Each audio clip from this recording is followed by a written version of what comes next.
गोश्त बनाने के लिए 1 kg या 1 किलो के करीब मटन का मीट बोन्स के साथ ले लें। और ये आप बीफ के साथ भी बना सकते हैं। 3 tablespoon ginger and garlic paste, अदरक लहसुन का पेस्ट चाहिए होगा। किसी ने पूछा था कि उनके अदरक लहसुन का पेस्ट ग्रीन हो जाता है या उसका कलर चेंज हो जाता है, तो उसके लिए यह है कि आप जब भी अदरक लहसुन को ग्राइंड कर रहे हो तो उसमें थोड़े से पानी के साथ थोड़ा सा कुकिंग ऑयल मिक्स कर दें, तो आपका अदरक लहसुन का पेस्ट ग्रीन नहीं होगा या उसका कलर चेंज नहीं होगा। 1 से 1.5 वीक तक वो बिल्कुल खराब नहीं होगा। सॉल्ट या नमक 1 teaspoon, paprika 2 teaspoon, cumin powder या जीरा 1.5 टीस्पून, धनिया पाउडर या coriander powder 1.5 tablespoon, red chilli powder या पिसी हुई लाल मिर्च 2 टेबलस्पून। मैं ये देगी मिर्च यूज कर रही हूँ इसमें। गरम मसाला पिसा हुआ 1/2 टीस्पून, हल्दी या टर्मरिक पाउडर 1 टीस्पून। ये हमेशा घी में बहुत अच्छा बनता है क्योंकि घी से ही इसका बहुत अच्छा टेस्ट आता है। तो 3/4 कप घी ले रही हूँ इसके लिए। आप चाहें तो ऑयल भी यूज कर सकते हैं। 4 टोमेटोज और 3 ऑनियंस है या प्याज हम यूज करेंगे। थोड़ा सा हरा धनिया यूज करेंगे, हरी मिर्ची यूज करेंगे, लाइम यूज करेंगे। थोड़ा सा गरम मसाला चाहिए होगा। 6 से 7 लौंगी ले लें, 1 इंच का टुकड़ा दालचीनी का, 2 बड़ी इलायची। तो अब इसकी कुकिंग शुरू करते हैं। मैंने पैन में मटन ऐड कर दिया है और इसमें और कुछ नहीं है, सिर्फ मटन है इसमें। और अब मैं इसमें डाल दूंगी अदरक लहसुन का पेस्ट और इसमें मैं डाल दूंगी ऑनियंस। ये साबुत प्याज ही डलेगी इसमें। 1/2 टीस्पून हल्दी और इसमें जाएगा 1 ग्लास के करीब पानी। 1/2 टीस्पून सॉल्ट, टमाटोज और ये टमाटर वॉश हुए हैं, ये भी इसी तरह डाल दिए जाएंगे। अब इसको अच्छी तरह चला दें और इसको ढक के रख दें, पकने दें, गलने दें अच्छी तरह। ये बहुत इजी रेसिपी है, इसमें सारी चीजें इसी तरह डाल के इस मीट को गला लिया जाता है।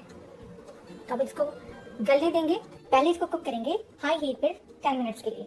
जब ये अच्छी तरह सिमर होने लगे तो उसके बाद इसका टेम्परेचर लो कर देंगे और फिर इसको कुक करेंगे मीडियम हीट पर 40 to 45 मिनट के लिए, यहाँ तक के गोश्त अच्छी तरह गल जाए। 40 मिनट में गल गया है और देखिए इसमें बिल्कुल साबुत प्याज डाली थी और साबुत टमाटर डाले थे, वो बिल्कुल घुल चुके हैं और ये प्याज बिल्कुल सॉफ्ट हो चुकी है। अब जब मैं इसको भूनूंगी तो ये बिल्कुल मैश हो जाएगी इसमें और नजर भी नहीं आएगी, बिल्कुल मसाले में मिक्स हो जाएगी। तो अब मैं ये गोश्त इसमें से निकाल लूंगी और फिर इसके बाद जो है इसमें मसाले ऐड करके इसको भूनूंगी। जैसे कि आप जानते हैं मटन को गलने में थोड़ा सा टाइम लगता है, लेकिन जब आप मटन को इस तरह प्याज के साथ पकाते हैं तो गोश्त बहुत जल्दी और बहुत आसानी से गल जाता है। मैंने ये गोश्त अलग कर लिया है। अब इसमें प्याज और टमाटर हैं। अब मैं टमाटर का छिलका अलग कर दूंगी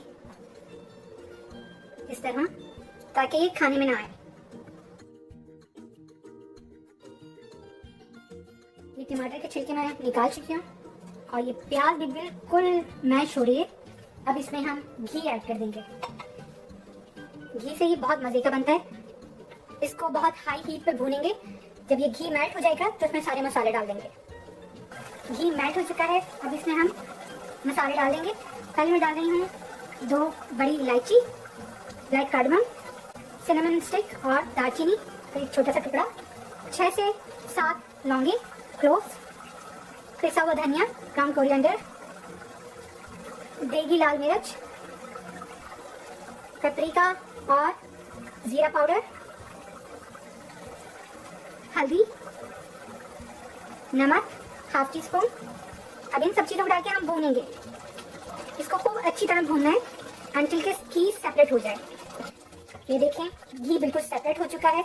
इसको तकरीबन मैंने 15 मिनट खूब अच्छी तरह भूना है। यह देखें मसाला बहुत अच्छी तरह भून गया है।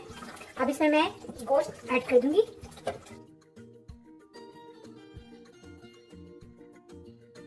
और हरी मिर्ची भी डाल देंगे और इसको भूनेंगे गोश्त के साथ तकरीबन 4 से 5 मिनट तक। अब इसमें गरम मसाला भी डाल देंगे। क्योंकि गोश्त हमारा बिल्कुल तैयार है, इसका चूल्हा बंद कर देंगे और इसे रेस्ट करने देंगे तकरीबन 5 से 10 मिनट के लिए। देखिए ये कितना ज़बरदस्त तैयार हुआ है, जैसे कि भुना गोश्त होना चाहिए। बहुत ही मज़ेदार ढाबा स्टाइल मटन भुना गोश्त तैयार है। ये देहाती स्टाइल सी बहुत ही आसान सी ढाबा स्टाइल की मटन भुना गोश्त की रेसिपी है, जिसने गोश्त को साबित प्याज साबित टमाटर के साथ पकाया जाता है। जैसे कि आपने देखा कि साबुत टमाटर, साबुत प्याज बिल्कुल मैश हो गए थे और भुनने के बाद तो ये अंदाज़ा लगाना भी मुश्किल था कि टमाटर और प्याज साबुत डाले गए थे। जायके में बहुत ज़बरदस्त है। इसे आप तंदूरी नान और तंदूरी रोटी के साथ नोश फरमाएं, बहुत इंजॉय करेंगे। तो मैं उम्मीद करती हूँ कि आप इस रेसिपी को ज़रूर ट्राई करेंगे और मुझे अपनी फीडबैक देंगे।